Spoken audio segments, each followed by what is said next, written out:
প্রাচীন কাল থেকেই এই ভূখণ্ডে ইসলাম প্রচারের জন্য পীর, আউলিয়া, দরবেশ, সুফি সাধকদের আগমনের মাধ্যমে এই বাংলা আস্তে আস্তে মুসলিম সংখ্যাগরিষ্ঠ অঞ্চল হিসেবে পরিচিতি লাভ করেছে। সাধারণত পীর, আউলিয়া, দরবেশগণ কিছু ঐশ্বরিক শক্তি দ্বারা অদ্ভুত কাজ করে থাকেন। সেই সব অলৌকিক কাজের ক্ষমতাকে বুজুর্গি বলা হয়। এই বাংলায় ইসলাম প্রচারের জন্য যতজন দরবেশ আগমন করেছেন তার মধ্যে শাহ জালালউদ্দিন তাবরেজি অন্যতম। তিনি ইসলাম প্রচারের জন্য লক্ষণ সেনের রাজত্বকালে বঙ্গে আসেন।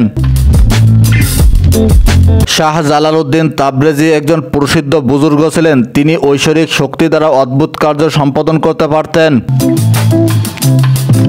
লক্ষণ সেনের সাথে প্রথম সাক্ষাতের সময় শাহ জালালউদ্দিন তাবরেজি পানির উপর দিয়ে হেঁটে নদী পার হয়ে তার কাছে আসেন। তার এই আধ্যাত্মিক শক্তি দেখে লক্ষণ সেন অবাক হয়ে রইলেন। ভাবিলেন ইন্দ্রদেব এই দরবেশের আকৃতি ধারণ করে তার নিকট আগমন করেছেন।